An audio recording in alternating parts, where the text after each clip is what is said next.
several minor tasks to perform, one of which is to survey a little more of the historical side of alchemy, this time by paralleling the rise of alchemical traditions in North Africa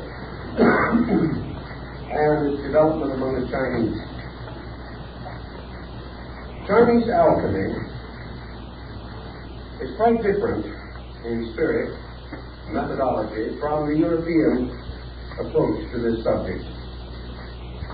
And because of its comparative antiquity and the way in which it developed, we may have a clue to the obscure origin of European alchemy. We've already noted the great rise of the alchemistical symbolism with its extravagant use of emblematic devices and elaborate formulas, coincided with the rise of the other mystical schools in Europe, and it should not be regarded as ancient as is popularly supposed. Now in China we find what may well be the building up of the pattern that finally led to the rise of European symbolical alchemy. In China, this mystical art is associated with the cult of Taoism. So we'll have to examine for a moment Chinese philosophy, where in China, alchemy stems directly from philosophy, a link which we do not have in the West. We're not sure of the relation of these groups. But from the study of the Chinese, we may well begin to re-evaluate our Western historical approach. Taoism, arising as the result of the teachings of the obscure Chinese philosopher Lao Tzu, passed through three distinct stages in its development. The first, the philosophical; the second, the transcendental; and the third, the theological. These periods are roughly divided into about 600 to 700 year periods. Each of these sections would thereby correspond to something resembling 600 years of development and systematic re-adaptation.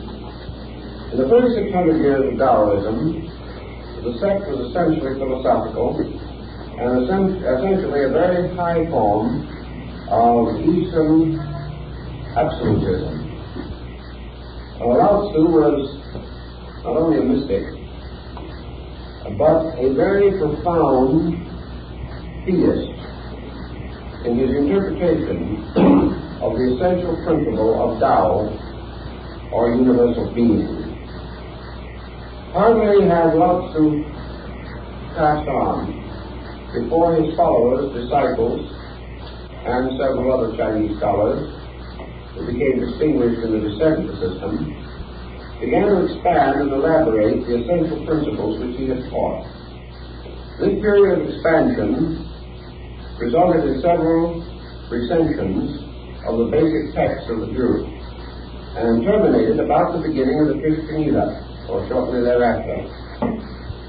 During this first period, we have a parallel with the first period in Buddhist philosophy, which was essentially a powerful ethical agnosticism. But gradually it became evident in popular usage that the abstract principles of pure philosophy did not have sufficient vitality for masses to result in any strong development of sects or groups. The pure philosophy was simply too deep for the average person and did not come close enough to his own living experience. Therefore, the gradual transition took place, in which a series of compromises by interpretation increased the romanticism of otherwise abstract mystical learning. So beginning around the 3rd century AD and continuing till the 7th century, Taoism passed through what we would call a transcendental or purely metaphysical period. And it was in this period that alchemy arose among the Chinese. And it arose among these Taoist monks and scholars and sages was begun to think as much in this manner concerning the essential teachings of the original master, the ancient master. If universal consciousness, which was the goal, was to be achieved by man, then there must be certain methods or means whereby this consciousness can be more closely associated with the human being. And the Taoists, taking the attitude based upon a very brief statement in the Tao Te Ching, came to the conclusion that Tao, or the universal light agent, the universal principle, existed in everything, but was more abundant in some things than in others. Therefore, in order to increase Tao, or consciousness, or life being within the individual, he should gradually associate himself with those things in which this principle was most abundant. We come very close to the Paracelsian theory of union, that certain living things had a larger share of this essential energy than other things. We believe that in a different way on a scientific level today. We believe, for example, that certain foods contain more nutrition than others. And to the Chinese, nutrition, the essential element of nutrition, or basis of it, was Tao, or life. Therefore, we are a little bit unhappy today over overly refined sugar and overly refined flour and various homogenized dairy products, because we doubt their vitamin or vitality content. So the Chinese in this early period were speculating as to the essential abundance or deprivation of nutriment or nutrition within the various elements of food and the various foods concentrating Tao within the body of the human being. So they began to speculate like this: what are the principal ways in which energy can come to the person and be distributed throughout his body and nature, so that he may unfold or grow or come nearer to the full expression of his Tao content? And the Chinese came to several conclusions. They divided this field into three essential parts. The first they called breath. Now, the moment they began to talk about Tao and breath, they began to come very close to the yogic systems of India. They held in China that Tao was in the air, and therefore that to inhale was to accept Tao into yourself. This is the breath of life, or the living breath. Air in its eternal circulation was symbolical of the endless motion of the Tao principle in the universe. So the problem was to increase the intake of air, which they did by various disciplines. Also, through the development of esoteric arts, to use the will or the consciousness to distribute this air within the body, so that it could be more rapidly brought into direct contact with vital organs, nerve centers, and brain centers. They started in, for example, with a formula like this, that the disciple should start in by inhaling and then counting his heartbeat before exhaling again. He could start by inhaling, holding his breath, and counting his heartbeat up to 100. At which time he should exhale. By doing so, he would increase the duration of the energy principle from the air, which remained longer within him. Also, at the same time, it would gather more negative or useless material to be disposed of. In other words, the Chinese referred to this process as body cleansing through breath. They held that the sage, through practice over a period of years, could finally reach the point where he could hold the breath and count to 1,000, which would be quite a long time, probably 2 or 3 minutes. And also, during this period of time, would accomplish what they call body cleansing. Now, the second part of breath was The Tao is absolute rhythm. And you can estimate the parallel between, for instance, this Chinese policy and Western calisthenics. You can see a good Westerner get up in front of the window, open it up, beat on his chest, take a deep breath, and actually explode. This is our way of doing everything. It's not subtle by any means. But then the West is not subtle. But the Taoist was subtle. So he told them what to do. He said, before you do this breathing process, you should take a feather and suspend it on a very fine thread or hair about 6 inches in front of your face.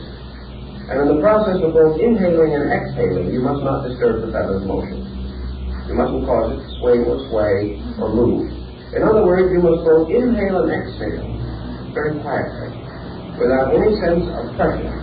You must not hold the breath until you burst and it all comes out with one fell swoop that will blow the feather across the street. You have to do this all very rhythmically, very subtly. There must be no obvious breath. There must be no obvious exertion. It must be gradually to bring this process completely within the control of the will, and the breath moves so quietly, so silently, so subtly, that only those who were well acquainted with the system could even detect that you were breathing. Thus breath becomes absolutely smooth, as the Chinese call it. And by so doing, you have less and less human interference with this motion or rhythm. So the breath was one way in which they sought to cleanse and transform the internal part of the body. Now the second thing they recommended was, of course, diet. And in the case of diet, they had some very strange ideas. For example, the Chinese rejected all grains. Instead of wheat being the staff of life and all that type of thing, they rejected grains of all kinds, the 5 grains which they knew.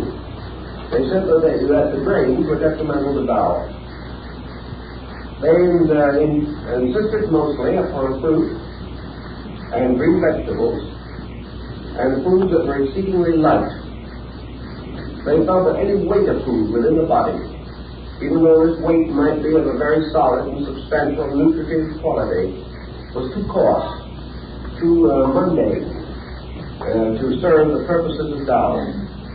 That the universal energy principle found in plants was most easily assimilable directly from a living plant that was uncooked, and that it was also assimilable from the plant itself, rather than from its fruit or seed. Therefore, the stalk, the stem, the leaf, the flower even, was more abundant in Tao than the final consummation of this plant in its fruit or seed. Because in the process of transforming into its final fruit or seed, a transition occurred in the nature of Tao, and it was not so readily available to the body. Thus the Chinese held that universal life could be quickly taken in to certain types of plants and plant life. And in their mystical speculations, they listed a number of food products which were exceptionally powerful in this element of Tao. Now, the third phase of their research dealt with what they call discipline. Having used breath as one means, having used food intake as the third, as a second, the third was the actual use of the mind and the consciousness itself to draw or collect Tao. We then come in again to a very mystical expression of their concept or doctrine.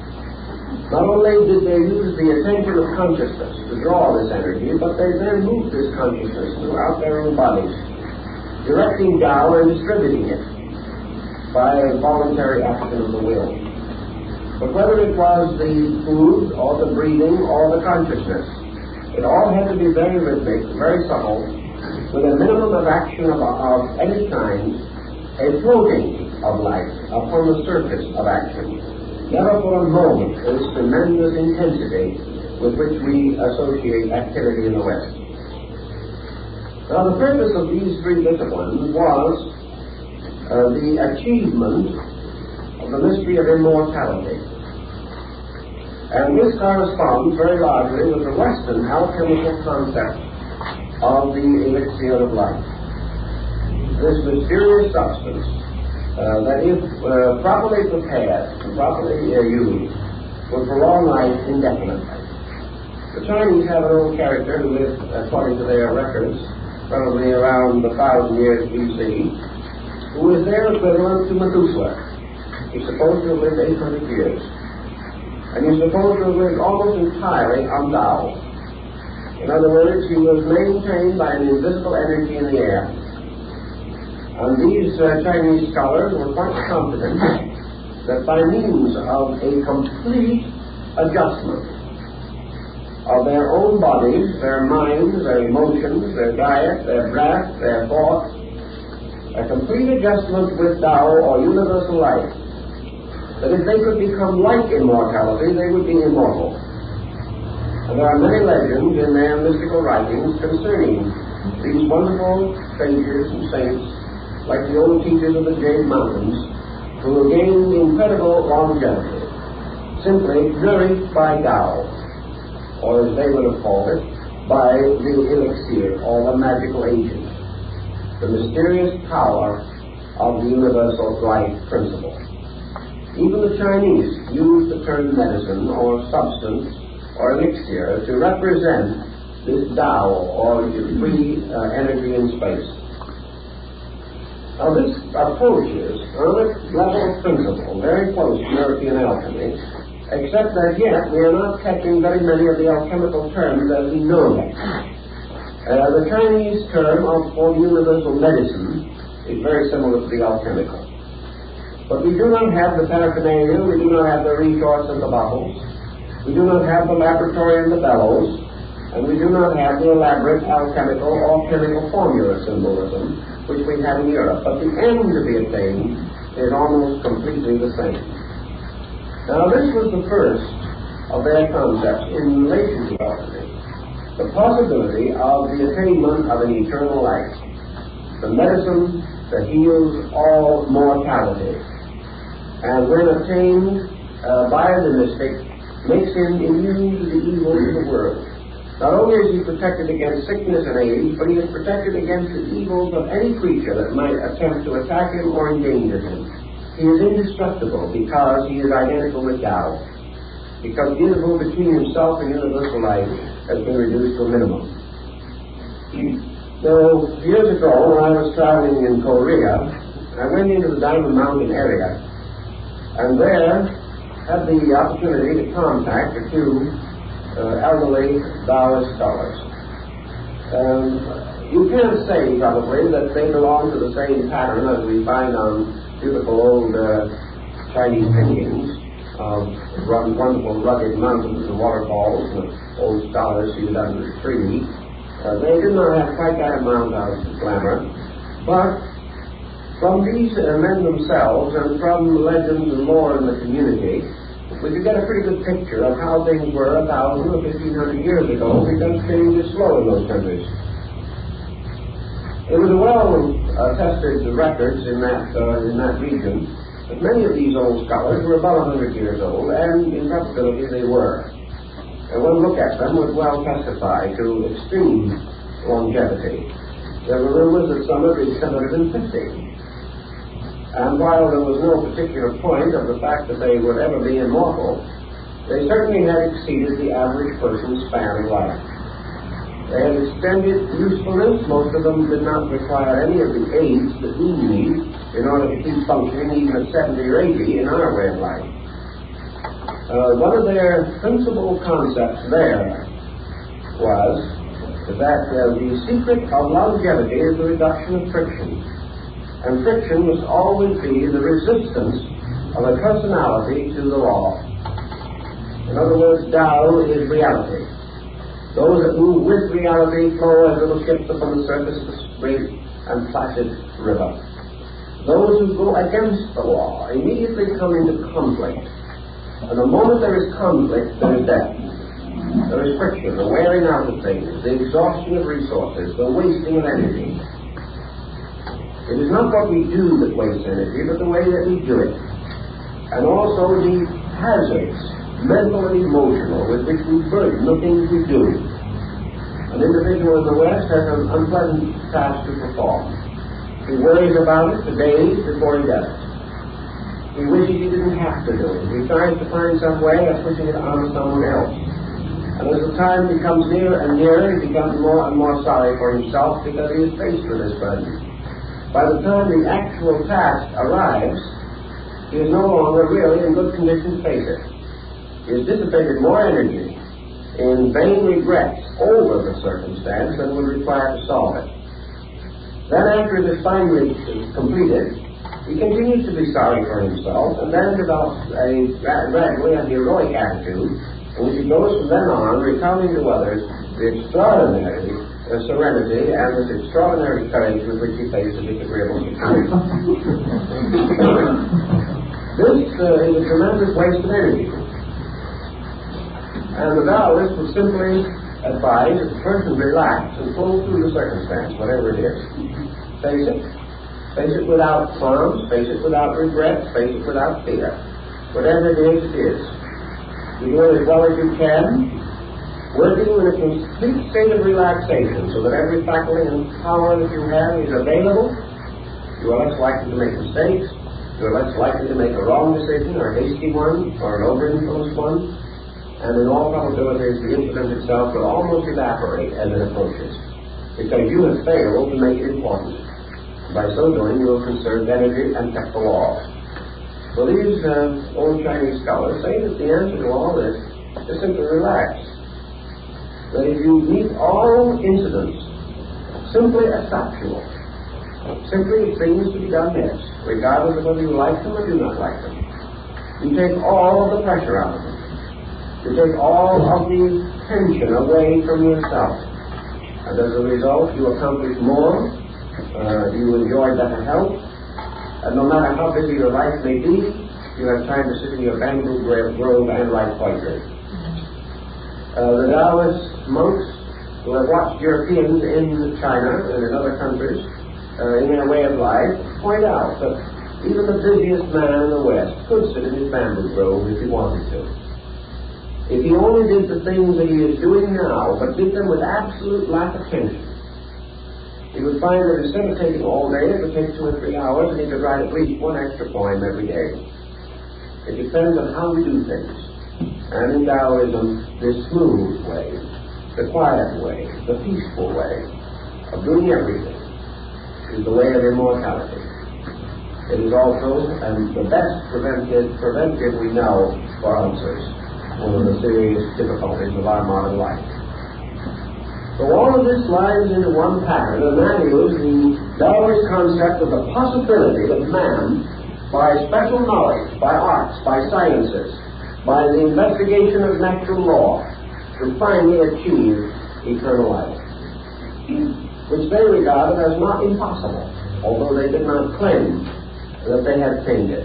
They did claim that they had found ways of extending life, which would indicate that the ultimate goal could be accomplished if man's consciousness was brought into absolute harmony with the universal plan, so that full and complete union with reality would mean not only the end of sorrow, the end of pain, but the end of death. This was their belief. We may assume it or not assume it as we please. Now the second thing that was of great concern to China, and has always been a great concern to China, was poverty. In China there is no middle class as we know it, and never has been. There is the rich and there is the poor. And the poor are many and the rich are few. And between these two, what we call our great white-collar class here in the West has no existence. So in the second degree of the concept of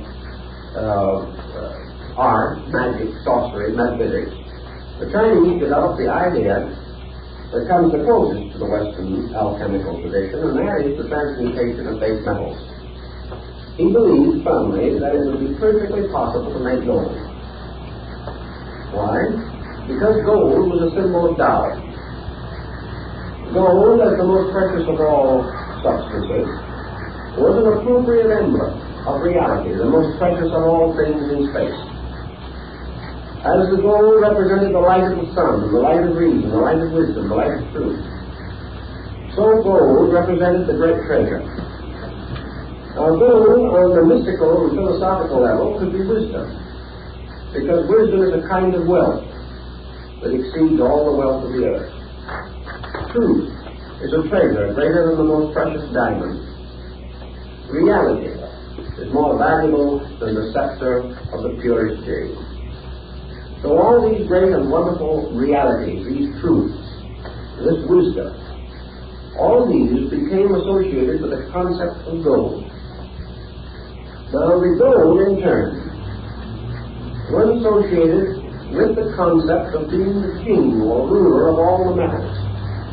So Shang-Ti, imperial heaven, was the yellow emperor. And yellow was a color which, rising in the Taoist period of Chinese metaphysics, became the emblem of the yellow road of heaven. It became also the emblem of the imperial house. It was the sign of supreme power, and yellow and gold were religion. So to make gold, the Chinese began to develop a concept. If a man should live forever, or would live forever, the practical Chinese would say, there's no use in living forever if he's going to be poor forever. You just can't do anything. You can't get anywhere on that philosophy. And if you think about the Chinese for a moment, you will realize that with all their philosophy and all their art, they're very practical people. There isn't a person in the world shrewder than a Chinese merchant. Now, in China, of course, a well-fed person who shows a reasonable amount of rotundity is regarded as almost approaching a divine estate because there are so few of them. Therefore, one of their basic symbols for happiness in this world is to be fat. The fat person is happy because you cannot be fat without having something to eat. And in China, an individual who has something to eat is a superior man. He not only is most fortunate, but he must be most clever, or he wouldn't have found a way to get something to eat. The worldly wisdom, worldly power, worldly affluence, all has to do with food. And food, in turn, all has to do with money. So on the physical plane, the Chinese, being always a practical man, instead of doing what some of the Western religions have done, and that is develop methods of meditating for prosperity, he started to go into the transmutation of metals. And believe it or not, way back in that period, the Chinese hit upon mercury as being the most important metal or element in connection with their transmuting process. And they associated mercury with a substance called cinnabar, from which mercury could be abstracted. And so cinnabar became the basic material with which they worked in the effort to gain the secret of the transmutation of metals. They had no laboratory such as we know, as we've mentioned, and your painting of an old Chinese alchemist, as he looks back in that period, usually represented a little man seated under a tree somewhere, with a very tiny little stone in front of him, probably about the size of a suitcase, and looking more like a moderate-sized incense burner than anything else. And in the stone, there was a little furnace he had, a little cup in which he was working all these materials, and he certainly was not in mass production. He was working in a very small space with a very small amount of something. But he was very busy and just as conscientious and absorbed in his activity as any Western chemist. But he didn't have a great number of materials. He didn't have a wonderful pharmacopoeia to call upon, or shelves with bottles and all those things. He was more or less working with one little container, one little group of substances which he probably carried in a little box in his sash or something of that nature. It was all done on a very personal and intimate scale. But he was looking for a means of transmuting base metal into gold. And he held that the reason he knew it could be done was because, on the level of philosophy, his own base metals, his person, could be transformed. If he, as a person, could be transmuted from a state of ignorance to a state of wisdom, then on the level of the metals, base metals must be susceptible of changing. Man can change. Man can perform the alchemical mystery in his soul. And that which is possible to the soul, by analogy, is also possible to the body. So the Chinese alchemist was convinced that the rules and regulations by which he could achieve his own identity with Tao could be used to bring all base substance into an identity with gold, which was Tao. It never occurred to him for a moment to question that this group of analogies was essentially correct. Now, as we have in the West a great many accounts of transmutation, so we also have in the East. And there are many old Taoist hermits who are supposed to have been able to go on indefinitely, performing great and wonderful charities, and by means of the gold which they were able to manufacture. Now, there was another element that came in connection with this, and perhaps this had a bearing on it, although we're not too sure of all the elements involved. Unfortunately, we have as much knowledge of Chinese literature as we have of Roman. It would probably have changed the course of Western civilization, but we don't have it.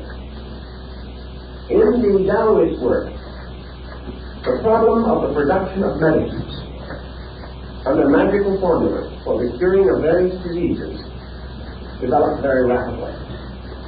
The Chinese had a strange and rather eccentric group of medications, but they still were quite shrewd, quite wise, and quite gifted in their ability to treat many ailments for which we have no immediate solution. But in their medicines, one of the most important and priceless ingredients, particularly in their mystical remedies, was gold. Now, you know, as we all know, that it would probably have been very hard for Socrates to have gotten the gold if he had wanted to do any chemical experimentation. He probably never had the price of one small Greek gold coin, or at least very seldom had. These old chemists working with various medications in China were monks. They were poor persons who had renounced worldliness, so-called, to go into scholarship and study and meditation. Gold was for the emperor, not for the monks. Gold was not for an old hermit somewhere among the mountains, unless he happened to be fortunate enough to live in an area where he could maybe mine a little gold or pan a little gold himself. For the most part, he had no contact with these elements. Therefore, to him it was necessary to manufacture them. And there is a legend or tradition that the Taoists made gold for the purpose of their medicine, not for its own sake, but because they needed it as an ingredient in something else. Not being able to buy it, not being able to afford to get it, and not being likely to receive it as a gift under the economic conditions of China, they had to learn some way of making and manufacturing either gold or a synthetic material which had the same attributes. But in the course of their experimentations, they also manufactured synthetic stones. They manufactured synthetic jade and amber. They perfected a great many chemical formulas, as did the European alchemists, who gradually enriched the entire code of chemistry through their various researchers in related fields. So we have the second of the two desirable things. One is the elixir of life. The other is the transmutation of metals and the formation of synthetic stones, which is the equivalent of the philosopher's stone. So they were working on the same basic story, but they came about it a little differently. Taoism continued to exercise a comparatively powerful influence in China, especially in this metaphysical field, until about the 7th or 8th century, when it began to tangle with the newly rising strength of Buddhism. Buddhism had been introduced into southern China about the beginning of the Christian era. Some say slightly earlier, some say slightly later. But there probably was an impermanent foundation in the 1st or 2nd century BC and a permanent foundation about the 2nd century AD. So that Buddhism was coming in. And Buddhism was already also passing through a transition period. Buddhism moved into China about the time when it began to expand its own transcendental doctrines, moving from the philosophic foundations to its own metaphysical foundation. At this period, Buddhism came in with quite a different viewpoint from that which was in China at that time. Buddhism also brought a certain amount of alchemical and chemical speculation with it from India, where for a long time scientific research had been more or less intensively carried on. It was a little later, however, after the rise of Nalanda and some of the great institutions in India, that Buddhist scholarship in art and in science, especially in chemistry, began to drift towards China and began to mingle its stream with the indigenous culture. Actually, there is not a great deal relating to what we call alchemy in the original Buddhistic philosophy. There is, however, a great deal about the philosophy itself, which is reminiscent of the original concepts of Tao and the Chinese belief in the possibility of man's final identity with an eternal state. But it was not in Buddhism so much an eternal life as it was an eternal consciousness in nirvana. But in its transition from one part of the world to another, in the gradual rise of what is called the Northern School, or the Kalachakra, Buddhism began to take on a great deal of transcendental culture. Until by the time it was centered in the northern group, the rise of Lamaism in Tibet, and the rise of the Great Vehicle and the Pure Land sect in China, there was a lot of speculation going on, a lot of metaphysics drifting into the Buddhist philosophy. Buddhism, much like Gnosticism and Neoplatonism, had an absorbing quality about it. And when Buddhism struck the alchemical tradition in China and in adjacent countries where this tradition was developing, it immediately accepted it and imposed it upon its own doctrine. So that there came to be an alchemical or alchemistical interpretation of Buddhism also. And this particular phase of the subject is still very largely taught in the colleges of the Arhat sect in Tibet. And these colleges, among their other magical rituals and magical studies, include the transmutation of metals, the development of a universal medicine, and the indefinite prolongation of life. Now, all of these ends, as they were developed in the Chinese, would be rather inconsistent with Buddhist philosophy. But when Buddhism moved into a strange area where other philosophies were already present, it became mingled with them in a kind of alchemy of its own. And as a result, there are many doctrines now to be found within the Northern Buddhist schools especially that have very little in common with the original teachings of Gautama. They represent the minglings of traditions from one school to another. Working with this, and going even into Japan, where Buddhism and other groups, and even Shinto, have some alchemical tradition, we gradually observed the Eastern group to be concerned with alchemy or chemistry almost entirely on the level of a means or a method for accomplishing one of the three great purposes of European alchemy. And the two we have mentioned, namely eternal life and wealth, has a third added in the course of time. And that third is the gift of vision. It was very important in these systems that the neophyte or the disciple should eat of the peach of eternal foresight. In other words, the power of immortality implied with it also a complete and eternal knowledge of all things happening everywhere, an ability to mentally announce the future, to examine into the deepest secrets of the world and of life.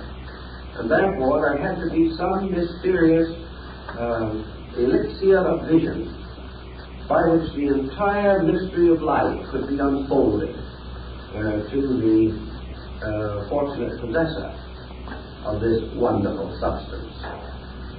There's another interesting phase of this in the Taoistic concept that also mingled later with Buddhism, and that is that somewhere in the mysterious hinterland of things, there is a place where the genii, or the spirits, or the immortals dwell. There is a mysterious, fabulous land far beyond the reach of the average person. And here, the wonderful beings whom we see in little figures of porcelain and bronze and wood today were supposed to have an actual existence. They were the sages who had eaten of the peach of immortality and had gone off to join the city of the immortals, where the scholars and the mystics and the alchemists and the magicians all live together forever in eternal bliss, somewhere beyond those mysterious mountains that encircle the great Middle Empire. So your would-be alchemist, your mystic to come, believe definitely in the intercession of those who had already achieved the mystery. Because when you have immortal life and eternal wisdom and all wealth, you are a kind of super being. You might come floating down out of the sky riding on the back of a plane, for example.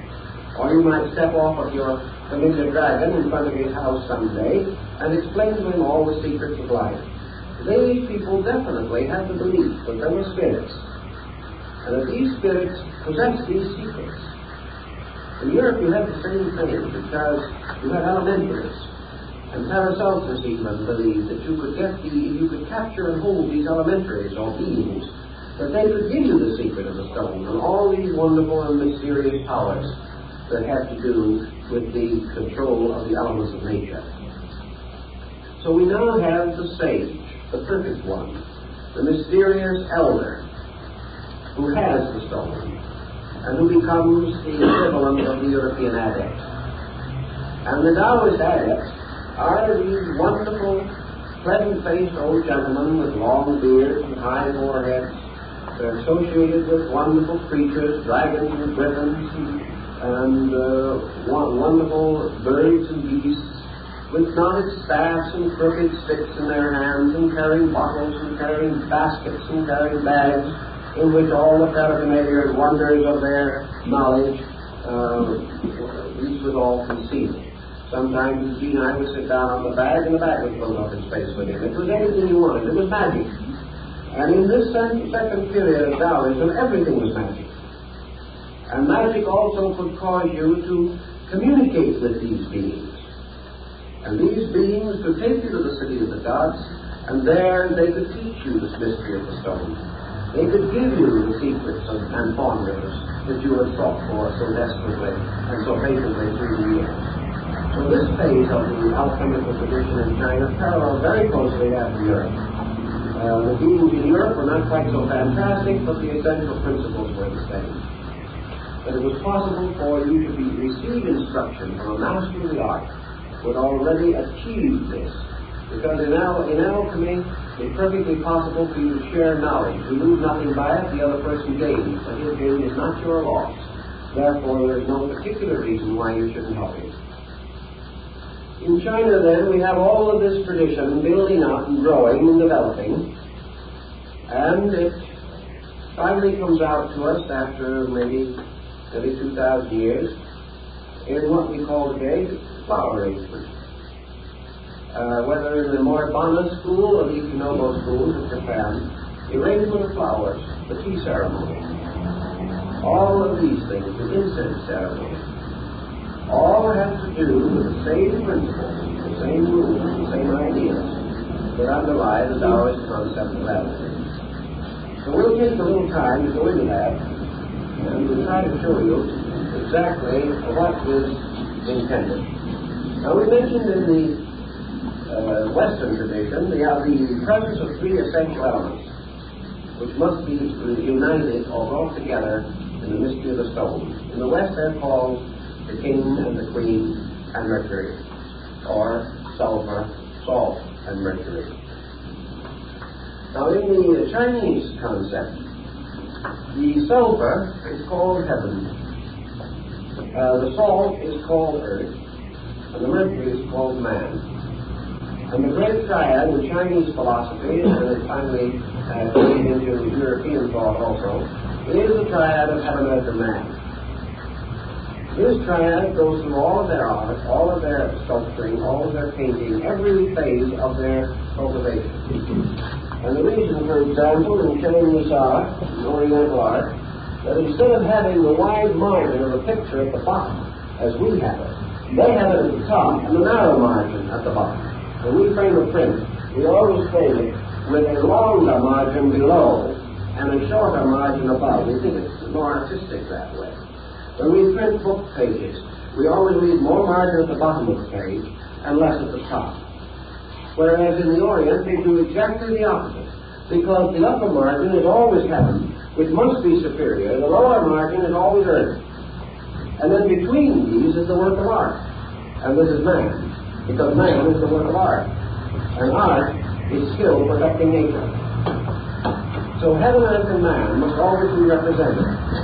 Heaven is above, earth is below, and the artist painted a picture in the middle. Therefore, he is man. And in this particular very interesting old mandala here, which is about 11th century, from the Nara period in Japan, you will find down here among the demons in the bottom of the picture is painting of the artist, a little portrait of the artist who did the picture. You can't see it. I am covering up the artist and all that. But sometimes you can. But the heaven, earth, and man is a blossom, a leaf, and a bud, and is the basis of all flower arrangement, because it must all be triadic. Heaven, earth, and man is sulfur, salt, and mercury. So in producing all of their artworks, therefore, everything that they do is a formula. These formulas are so exact in Chinese art that it takes 500 years sometimes for one of these schools to permit a master to go to the extension of adding one more blossom to a street of cherry flowers. There must be just so many. And it's a major division and major rise within a school if one more petal is added to a flower. Everything is so completely systematized and integrated under rules, complete canons of law. In Taoism, therefore, we have this over-concept of Tao containing within itself, within its own eternity, heaven, earth, and man, which also returns to us in the Confucian doctrine. And, of course, returns again very definitely in the Buddhistic triad, where you have the three great principles. You have Amitabha, the Supreme Buddha, then you have Avalokitesvara, and you have the Sri Bodhisattva. These are heaven, earth, and man again. They are spirit, body, and form. Now in this painting, spirit is above, is properly represented by Chinese fingers. Below is matter. In the middle is form. And here you have form, a magnificent composition. Now form is your chemical combination. Form is your alchemy coming in. Because in this central part is a formula. And a formula is a pattern in form. You can almost sense the meaning of it from the word formula itself. A man is a formula. The stone is a formula. The human soul is a formula. And in the Oriental system of art, it is always taught that the picture, the representation, must always be an absolute synthesis of the formula. And the formula is always balance. The formula is always equilibrium. It is always synthesis. China, therefore, picked very quickly upon the three great systems that arose within its own country and created a triad out of Confucius, Lao Tzu, and Buddha. And these were the three famous vinegar tasters of the old Chinese paintings. These three represented the schools, heaven, earth, and man again. And in this emphasis, you have the problem of equilibrium. And in alchemy, the great problem of equilibrium is the balance of the formula, or the balance of the compound. Because if you bring heaven and earth and man together in exactly the right compound, you have immortality. You have the stone. You have the universal medicine. You have the mystery of all knowledge. And you have complete equilibrium, which is the secret of Tao. If, therefore, the Chinese began to experiment with this concept, they believed that the great kinetic miracle was played or was taking place within the great glass bottle of the universe. And upon this bottle they planted in Egypt the seal of Hermes, so that we refer to it now as the hermetically sealed bottle, meaning in this case that nothing can get in or out. But originally it merely meant that the bottles used in medicine and science were stamped with the mark of Hermes as a sign of the purpose of the experiment and also as a proper sign of medicine or the healing art. Within the great bottle of space, the universal or eternal experiment was taking place. This experiment was the generation between heaven and earth of man.